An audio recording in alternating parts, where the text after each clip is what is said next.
Okay, happy Sunday afternoon, guys. I'm actually feeling a little bit better. It's later in the afternoon. I would have hoped I would have been home about an hour ago, which I actually was home. Let me tell you the story really quick. After church was a good service. Brother Grayson took me somewhere so I could get some Christmas stuff. And then I was going to pull up money to give to church and pay back somebody that I owed for things I bought at church. It's fundraising stuff. So I go to Walmart, and instead of using a machine and getting charged money, if you buy something at Walmart, you can take out money for free. So Grayson's with me. I bought a Twix bar, put the card in, punched in $80, talked to Grayson, got my receipt, and left. Threw the receipt in the garbage, came home, and before I got to the door, I said, you know what? I didn't take my money. $80.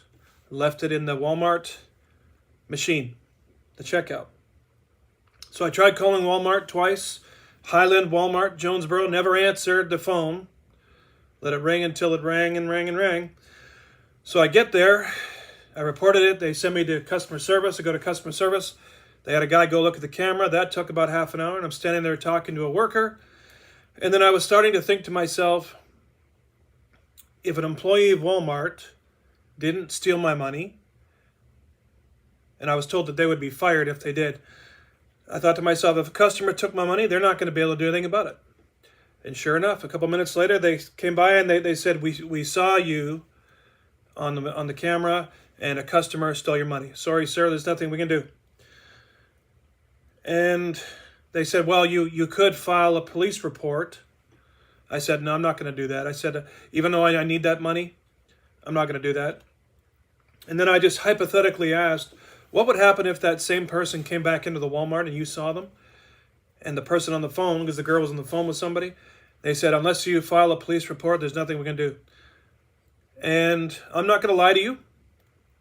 My flesh was extremely disappointed. My flesh wanted to act out and say something, but I didn't do that. And I had been a woman that we prayed for at church. I finally met her today. And so I talked with her, and I was reminded that, your testimony is everything. It's not going to get my $80 back throwing a temper tantrum, which I wouldn't have done anyway. I didn't want to draw attention to myself, and I wouldn't do that. But there's no point in being negative and getting upset, because testimony is everything. And I just told my students that this morning about Job losing everything and God blessing him later on. And I know that God could have an angel fly by and drop $80 on my bed. He could do that.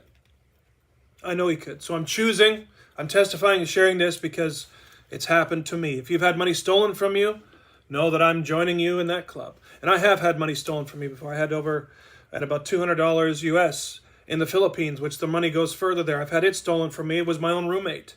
And it was in a hidden place. He didn't know where it was. I think a demon told him where to find it. No idea. So I'm out $80. There goes the money to give to church. And now I'm going to have to,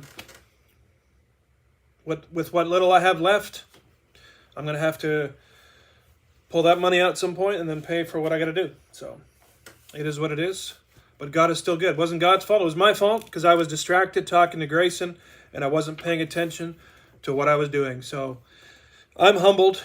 I feel foolish, but it happens. Life goes on. January the 20th, I'm home alone still. I thought everybody would be home by now, but they're not.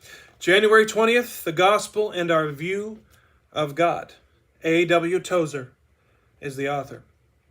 Deuteronomy 6, 4-5 read, Hear, O Israel, the Lord our God, the Lord is one. Love the Lord your God with all your heart and with all your soul and with all your strength. Let's read in Deuteronomy chapter 6. We'll read a bunch of verses and then we'll see what Tozer has to say. The greatest commandment. This is Deuteronomy chapter 6.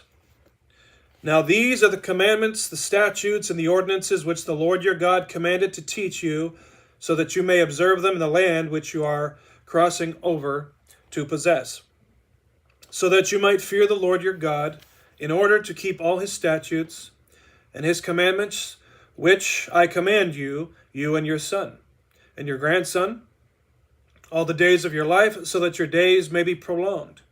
Hear therefore, O Israel, and be careful to do it. so that it may be well with you, and so that you may multiply greatly, as the Lord, the God of your fathers, has promised you in the land that flows with milk and honey. Hear, O Israel, the Lord is our God, the Lord is one, and you shall love the Lord your God with all your heart, and with all your soul, and with all your might. These words, which I am commanding you today, shall be in your heart. You shall teach them diligently to your children, and shall talk of them when you sit in your house, and when you walk by the way, and when you lie down, and when you rise up. You shall bind them as a sign on your hand, and they shall be as frontlets between your eyes. You shall write them on the doorposts of your house and on your gates.